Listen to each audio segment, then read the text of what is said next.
All right. Hi there, Nanitza. Good evening. How are you? Is everything okay? Hi, Angelis. Yes, everything's okay.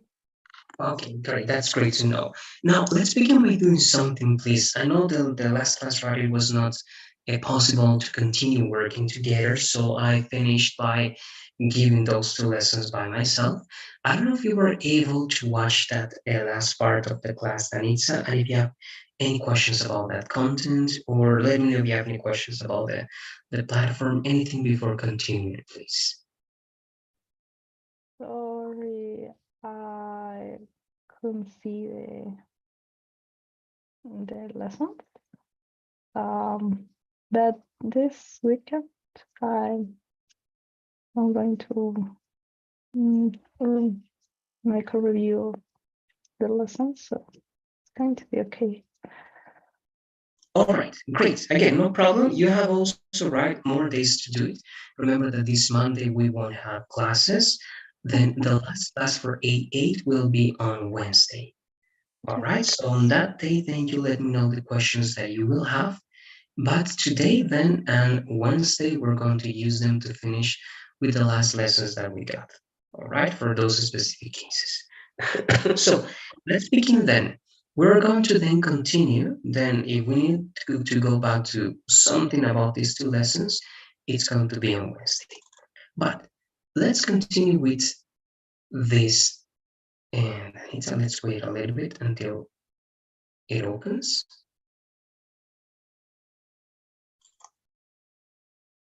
Okay, so this is a very, very simple lesson. It's perhaps it's just going to be again to review, but it's comparative adjectives. So what do you know about it, Danny? So let me know, please, what you know about comparative adjectives.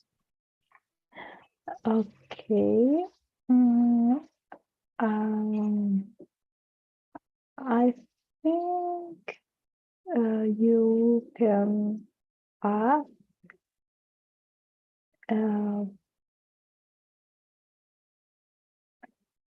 ER to I don't know, to compare or to show difference about adjectives. I mean, something like taller, smaller, bigger. Yes, I think that's what I can recall right now. Yes, exactly. You have some rules for long and for short adjectives. Yeah, for some of them, you have to add the ER, for example, for tall, short, small, right? And we have Yeah, uh, yeah. what happens with longer adjectives, Denise? Uh, you use I don't know. For You longer, use remember, for example, beautiful. What do three you beautiful? beautiful. Uh, more. You can use more or less. Exactly, correct. Exactly, there you go, right? So more beautiful, more comfortable, more expensive, right? So long adjective. Now, what is the criteria, Danitza? When do you consider an adjective short, and when do you consider an adjective long? What is the criteria that we have to follow? Mm, I think it's uh, about syllables, three, more than two, I mean, three syllables. You use more or less. And yes, that. Okay, now if I have, you're saying, right, two can be. What about these two syllable words? If I say pretty, quite pretty, what is the comparative adjective of pretty? Prayer? I don't know. Prettier, exactly, but it has two, right? Pretty, prettier. Oh, But it yeah, has also B. modern, Yeah. right? What is the comparative adjective of modern? Modern, two syllables. Wait, uh, I think I don't get the meaning of modern like modern family. Yes, modern, exactly. Something modern. Ah, oh, I don't know. It's going to be in this case more, right? More modern. So what's the criteria then, Danitza? Why do we say prettier, two syllables, but we say more modern, two syllables?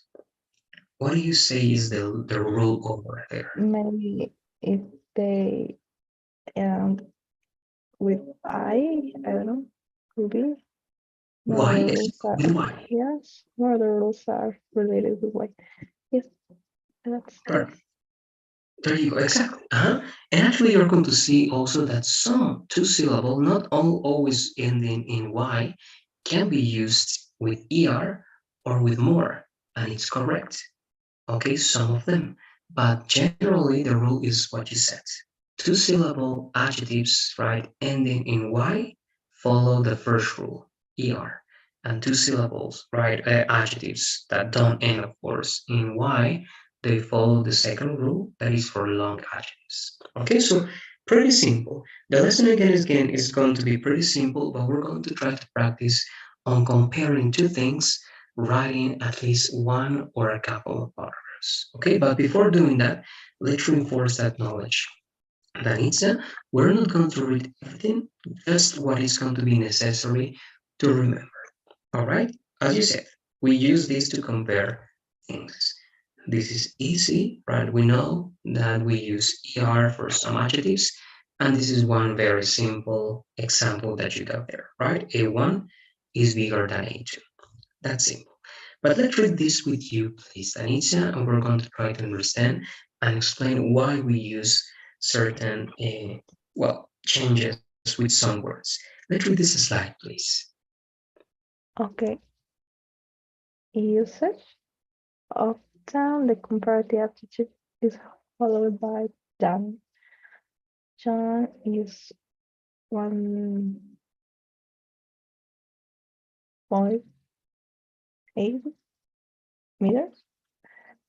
He is tall, but Chris is 1.85 meters. He is taller than John. America is big, but Russia is bigger. I want to have a more powerful computer. Is French more difficult than English? All right. Thank you very much. Yes, so here, this, of course, this is not common in English, at least American English, because in American English, it's going to be like 6'1", 6'2", right, in feet. But here, this is more like 180. If you say 180, right, on 180 or 1 meter, right, 80 centimeters or 1 meter and 80, it's going to be good. Okay, so no worries about that. It's not common to say this in meters, right? We say 5'7", 5'6", 7, or sorry, 6, 6'1", 6'2", because again, right, the way to measure that is different. Mhm. But just for the example, and that is clearer, right, in our measures, it's going to be good to use that.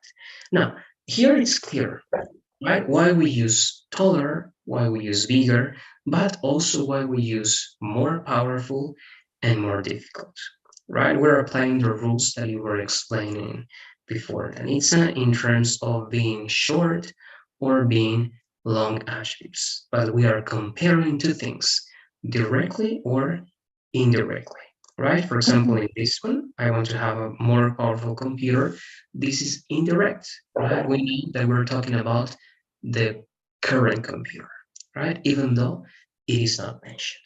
Okay, so I'm just putting emphasis on those details, Anita, so you can apply that in the writing exercise you will do. If you get to have questions or doubts, let me know. But again, this should be a topic that we know, and this should be just a very short review.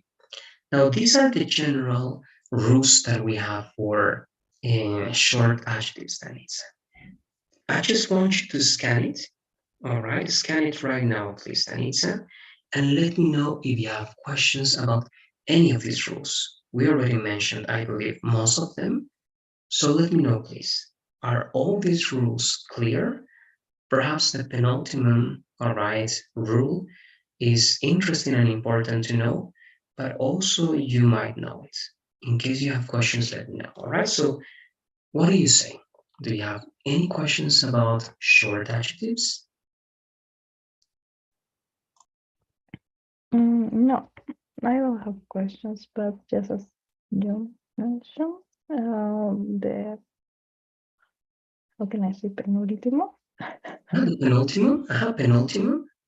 Penultimate is uh, um, the could be a tricky one because you have to count like consonant, vowel, consonant, and just maybe that's okay.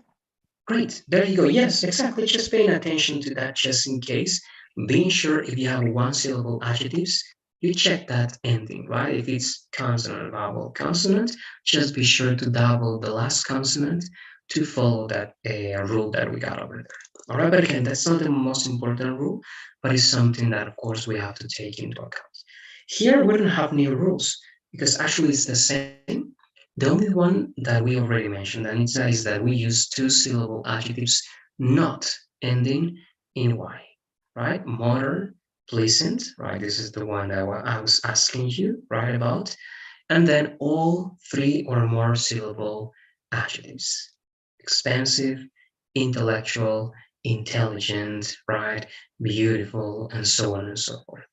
And the rule is very simple. More in this case, or as you said, we can also use less. This is the general formula, but in our examples now, then it's not going to be as simple as this, because I believe that we have the tools to make something more complex, but the main formula is this one, just in case, right?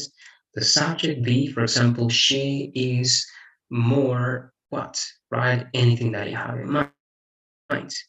Or she is more, what could it be? In order not to use something that is, I don't know, right, weird. Or let's change it. It's going to be, this is not, right, more comfortable than that object over there, right? Or anything that we have in mind, because it can be affirmative, negative, plus the comparative.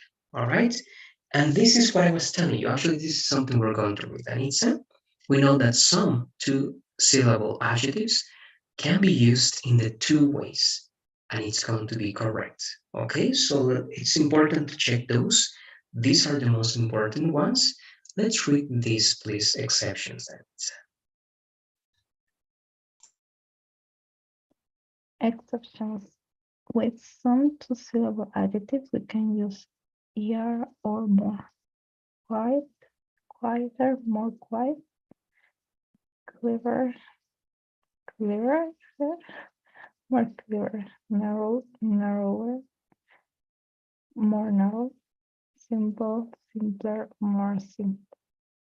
Okay, there you go, right? If you use any of these, it is going to be good grammatically. Of course, you can always try to go for the first or the second rule. In this case, more quiet or more clever, more narrow, more simple is going to be sometimes what most people say. But it's also correct to say simpler, quieter, cleverer, narrower. All right, it's also correct. Just again, be sure that you understand that it works in any of those two ways. The meaning, of course, is the same. You're just saying a comparative. All right. This is also, of course, part of the exceptions. Let's keep reading this part, please, David. The following adjectives have irregular forms: good, better, but worse, far, farther, or further. Okay, thank you. So these are irregular adjectives, right? Of course, we don't only add er, we have to make some changes to make them comparatives. All right, and again, with those exceptions, we have this that is part of an example, but I want actually to work on something ourselves now that is in the document that we got. Because again, this presentation actually is not adding anything that is new or very new about it. Actually, it's just reinforcing, all right, pretending to have students that are not that well aware of these rules so that they can or they can reinforce the knowledge that you have. In your case, I believe that you have have the knowledge or this basic way of using comparative adjectives. So the best way to practice is by writing and comparing something in this case. All right. So the only, again, you can ask questions in case you have them, Tanitza. Our practice will be, as always, in the document that we're using here on Google Classroom. And the instruction is just going to be the following, Tanitza. That you have to think of two things that you want to compare. Okay, it can be two countries. If you want, you can compare Bolivia to, I don't know, right, Brazil to Argentina to Chile. Or if you want, you can compare two different brands. You can compare Apple and Samsung, let's say. You can compare, I don't know, right, careers or majors. You can compare anything that you have in mind, right? Cars, teams, and so on and so forth. Okay, but only two, and try to give me a lot of characteristics of those two elements. Because remember, if you talk about a country, you can talk about the economics, politics, you can talk about the society in general, the customs, and so on and so forth.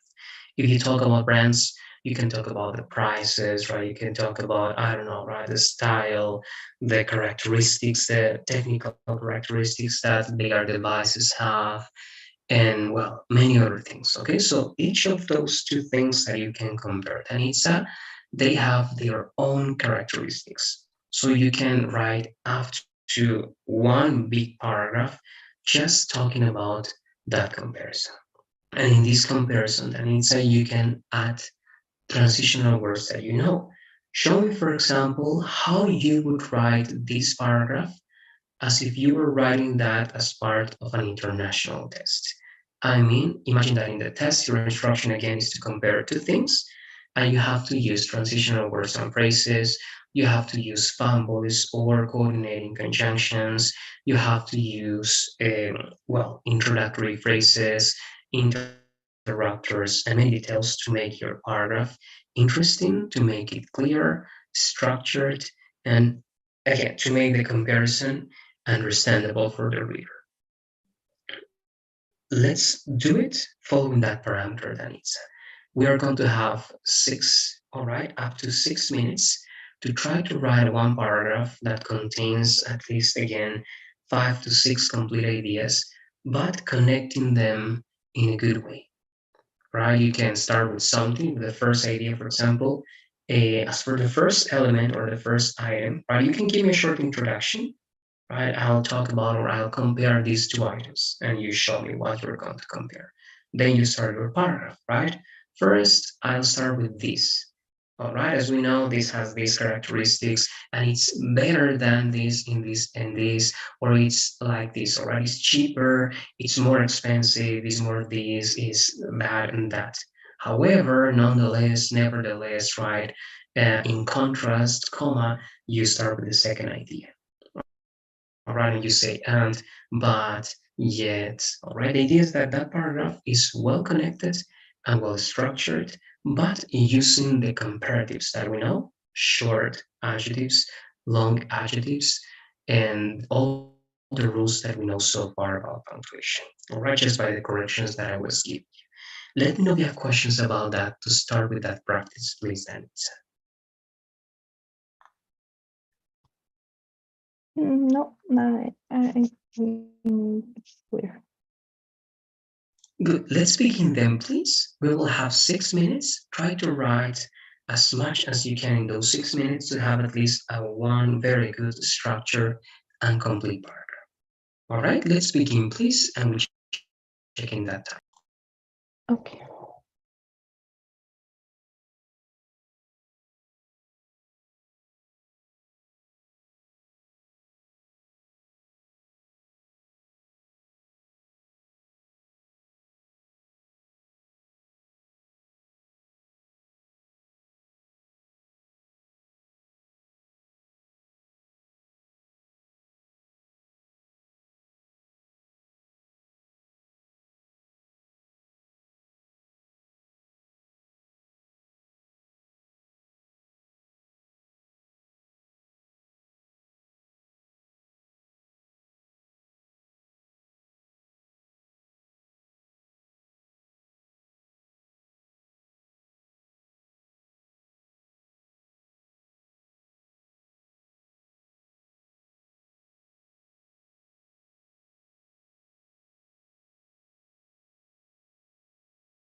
All right, so we still have 2 more minutes. In these 2 minutes, if you believe that you got what you want or what you have, try to start with the second idea, with the second paragraph.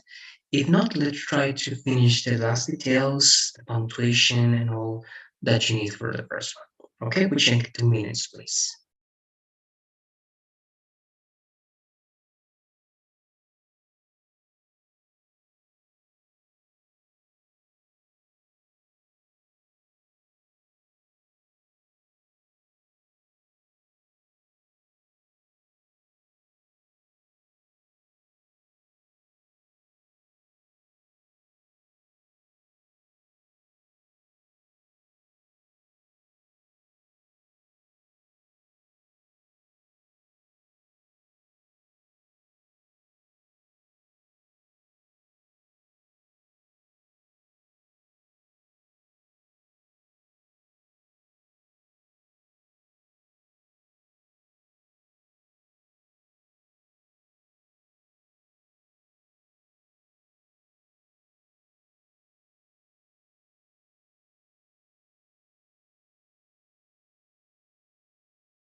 Okay, so those are the 6 minutes. We're going to take a look at what we got.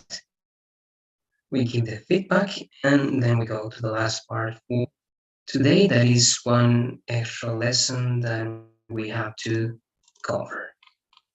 All right, so let's read what you got, please, Danitza.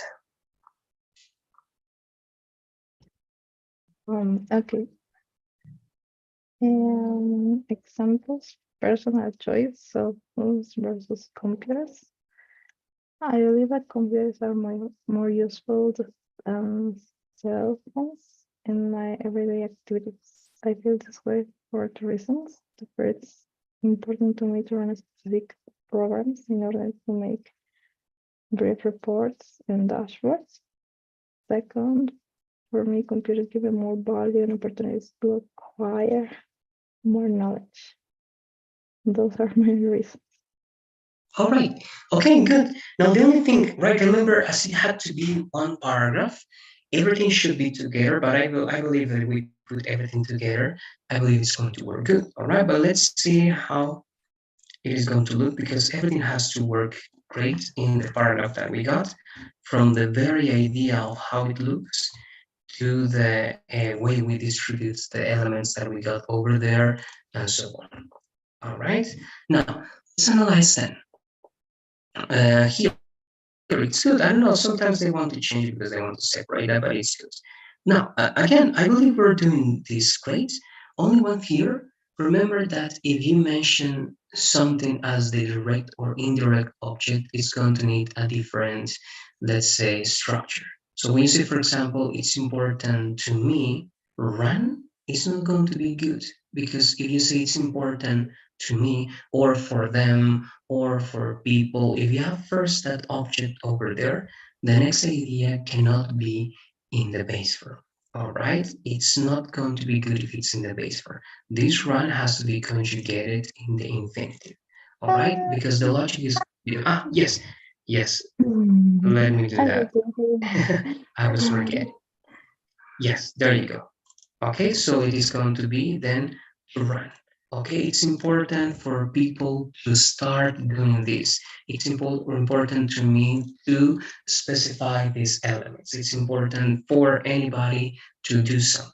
Okay, so for someone to do something, infinitive over there. All right, then here, briefs, if you want to talk about reports, but if you say briefs, reports, that's like redundant. You're repeating two times the same thing.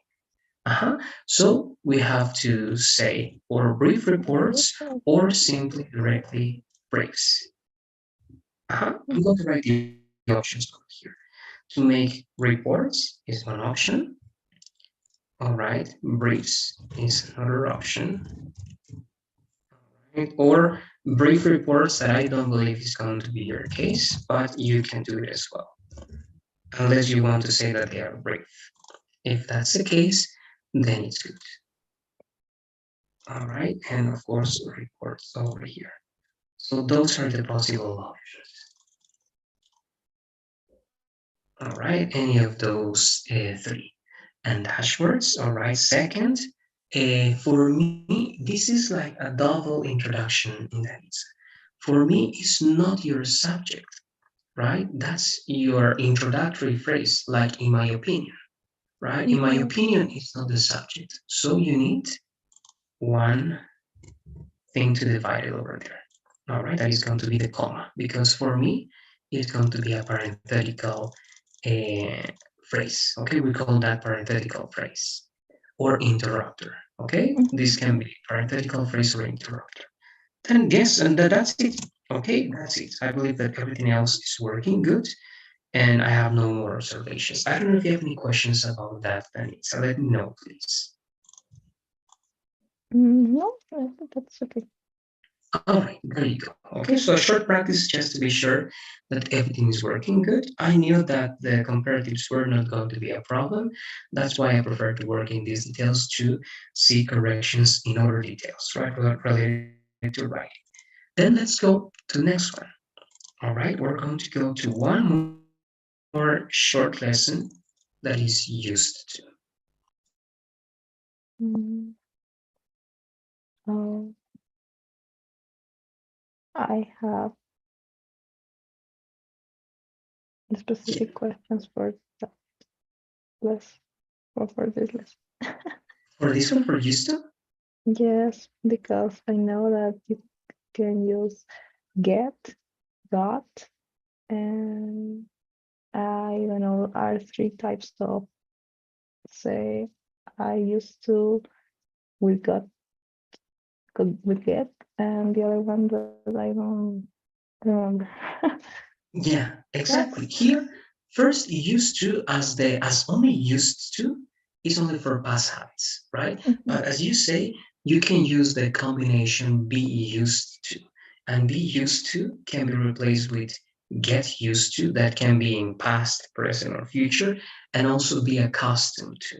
And be accustomed to or be used to and get used to, they are kind of the same in a certain situation. All right. So actually, be used to and be accustomed to, they are the same. They are exactly the same. Get used to, that mainly it's used in continuous tenses, is just showing the transition between a past, all right, activity and a future activity that will be normal for you. We're going to see that, all right, we will see that. First, we're going to take a look at the main element that is for past habits, right? What do you know about used to only for past habits and only as used to without the verb to be, Danitza? What do you know about that, and how can you explain the way in which we use this word or this expression? As you mentioned, is to express something you mm, you usually mm, used to do in the past.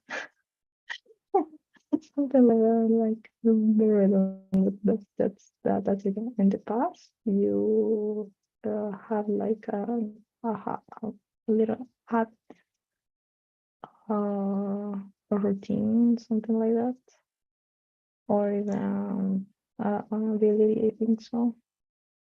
So it's related with the past. Good. Let's try to give examples because, yes, it's related to past routines, past repeated actions, past habits, past elements, right, that were part of our activities before, but very likely they are not anymore. So, what is something that was a routine for you in the past, Danny? So, what is something that you used to do in the past?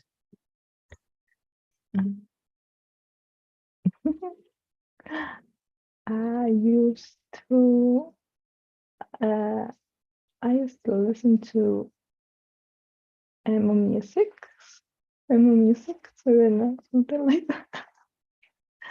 Yes, All right, and good. that was right.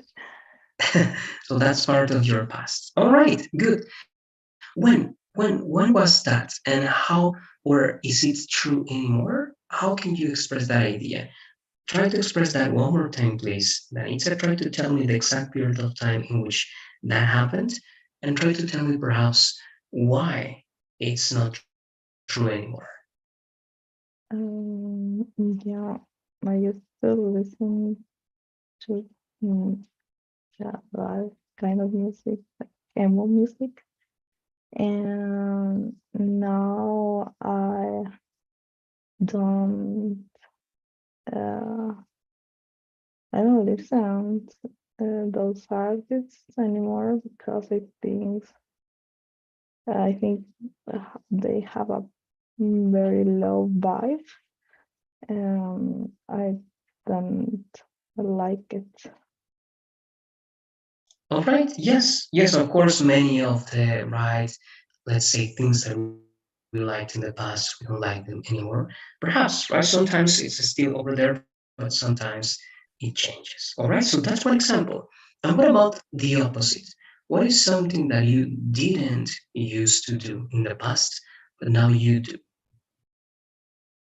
Um,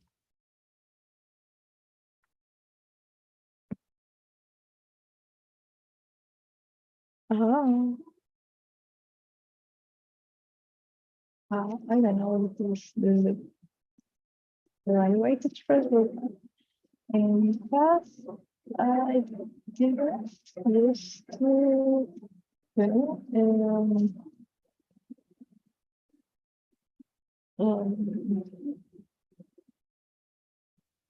I am used to value. I mean, yeah, just the idea of spending time with my family uh, was important. I don't know. But that's okay. Now I really appreciate appreciate the those moments, the specific moments. Great. Yes. Yes. And that's a good verb that you were using. Yes, value is great. Uh-huh. I didn't used to value right the time I spent with my family, but now I do, right? But because I believe it is important and so on and so forth. Uh-huh. Value is great over there and appreciate. Yes. I appreciate the time that I got with them. I value the time, right? So again, it's something that you realize is important. So again, that's working good. All right. Yeah, And those are you didn't use rice. That's okay too. one more time, please, Anita. I said I didn't use to. That's okay. As I didn't used to. If you finish like that and the context makes it clear as in your example, yes, I didn't used to without the D over there. Okay, so Maybe you can say another way to express that part. You can use the way. and another way to express exactly what I didn't used to. Yes, if the context is not clear, for example. Mm, simply you can say that I didn't do in the past, that it was not, or it was not the case before. That yeah, I mean those are possibilities. Something that I didn't do is going to replace the idea of used to. It's also valid in that case. I didn't do, or again that it was not true at that moment, or it was not the case. All right, but you can say and it was not the case before. So if you express that again, you're going to express the same idea. But again, if you have the context clear, but of course if the context is not clear, I mean that you have to repeat the action. You have to repeat the verb. All right, I didn't used to value that as I did before. Okay, so if you repeat the idea of valuing something, it's also going to be clear. Just in case you mentioned many things and the context or the idea, the action is not that clear, you can repeat the action one more time. All right. So when I say that the context is clear, I mean that the verb that you're not repeating directly doesn't have to be repeated once again. All right. Mm, But if it's not clear, just repeat the verb once again. okay. All right. That's the main idea there. Good. So great. Again, and this is clear and this is very easy to get.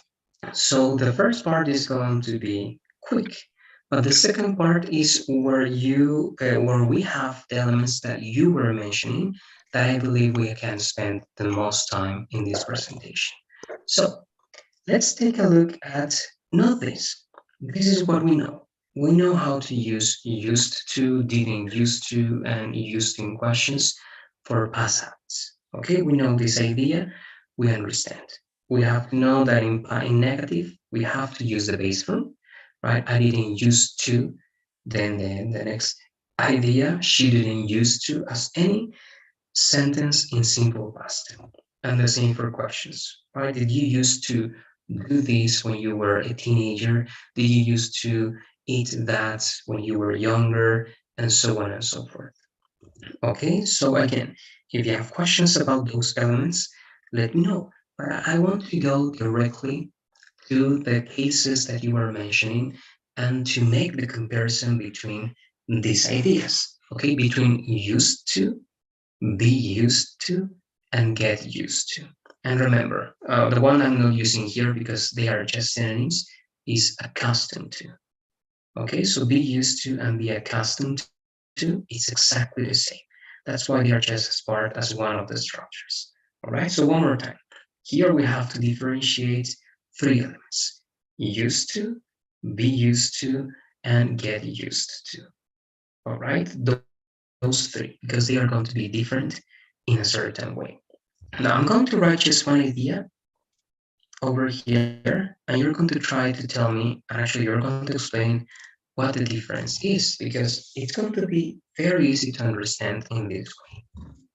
All right, for example, Uh, can I work in another pestañita okay, to, to, to you want to I'm work going in to a different order. document. No, no, Okay, no, no, no, no, no order. Just um in the sections that are below. Yes. okay, After that, yes, here. So all right, over here. So the just that this is in order, right? Okay, yes. okay, I'm going to make it here. Let me make it over here, and we're going to just set the title of used to. So that is over here. There you go. Mm. So let's begin. All right, I was saying this. All right, I used to listen to, right, rock. Mhm.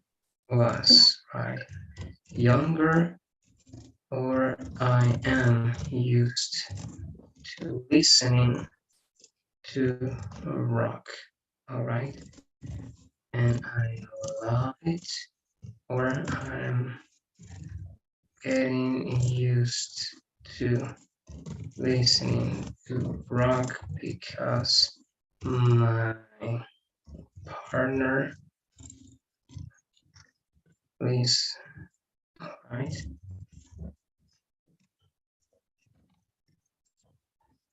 So there you go.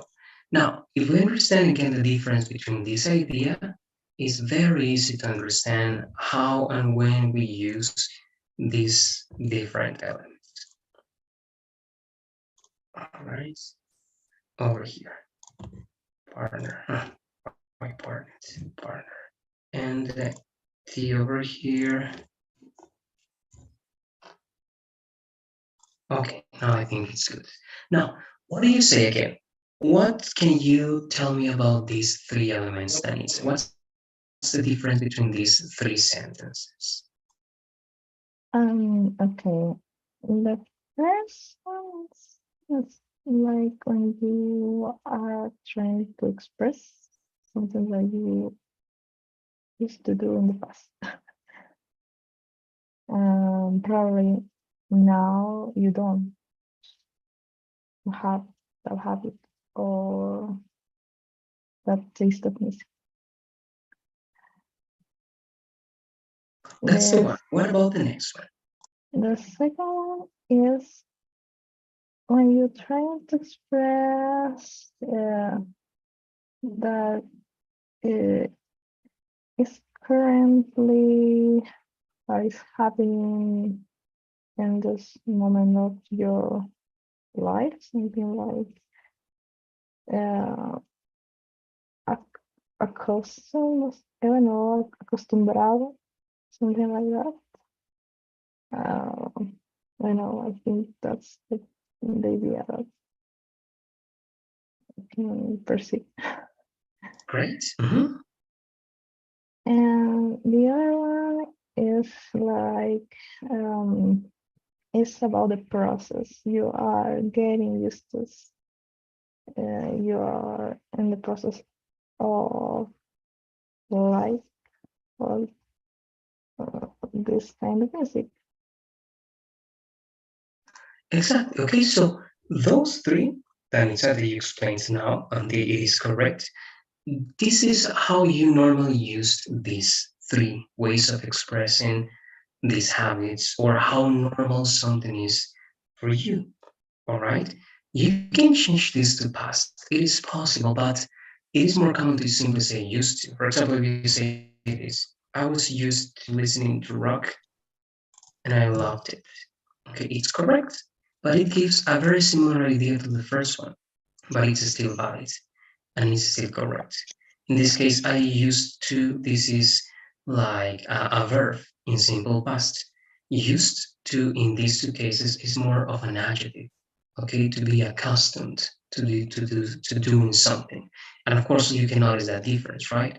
That in the past habit, we use um, what we call the base form or the infinitive over there.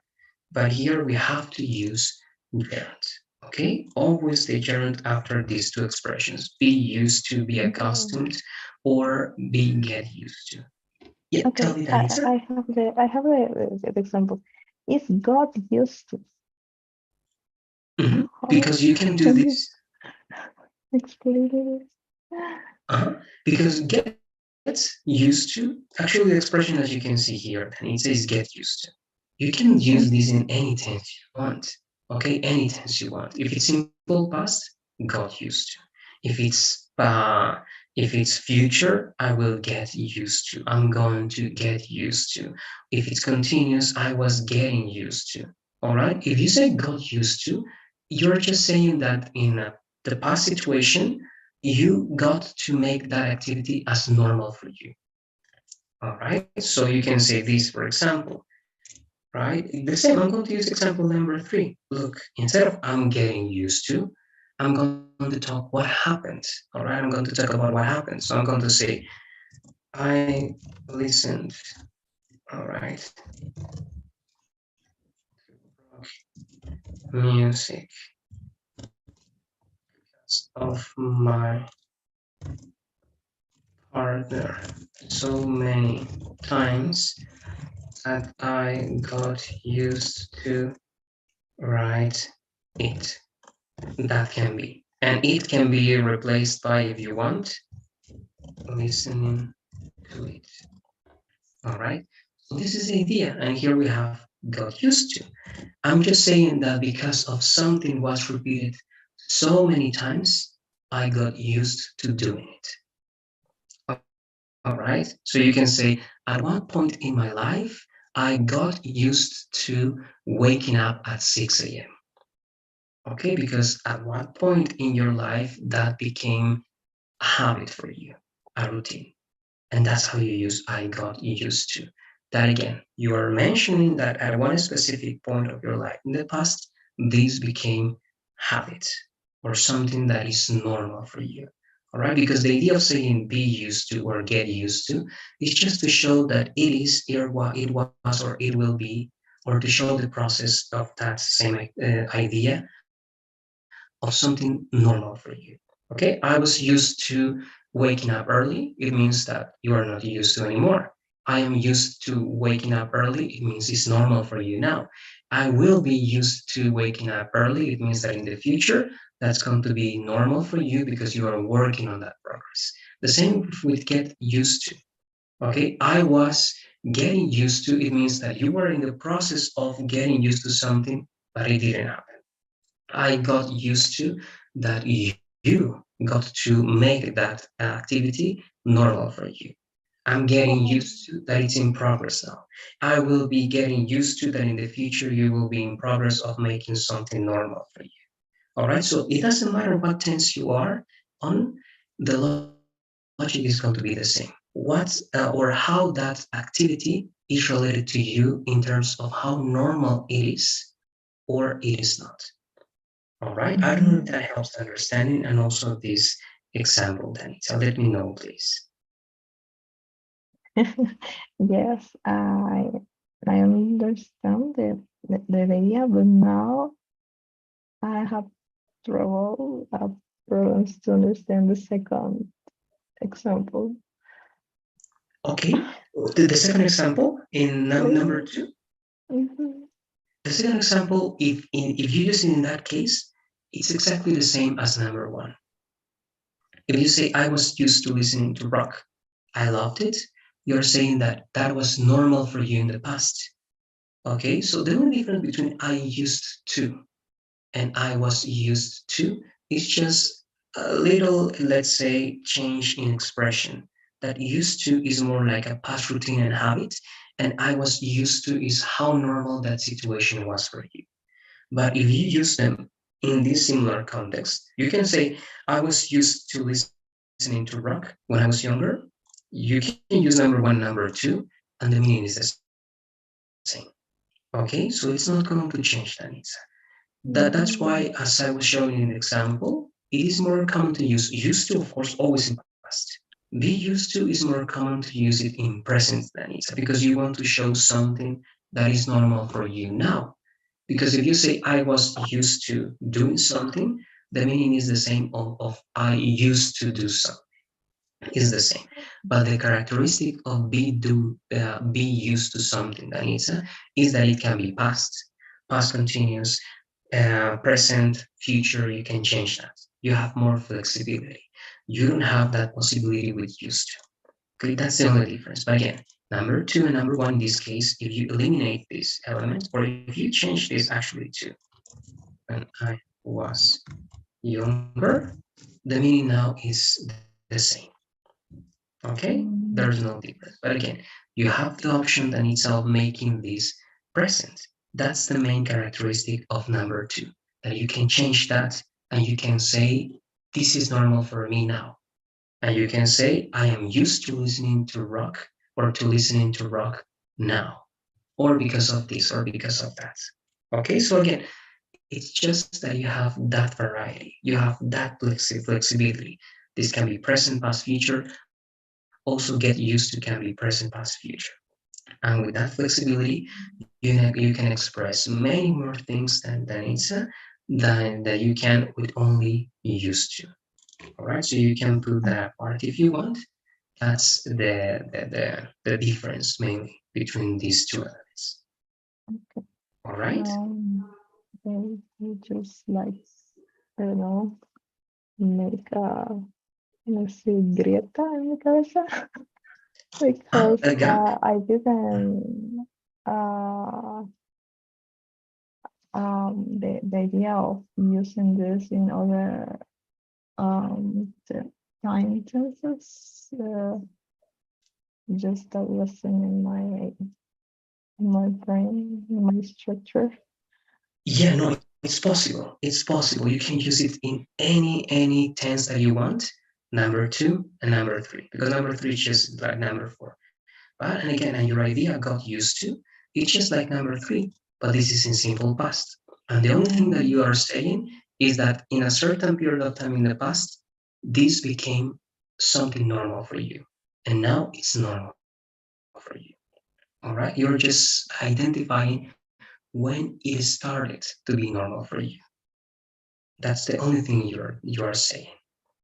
All right, and of Okay. course in number three, you are just saying that that's in progress.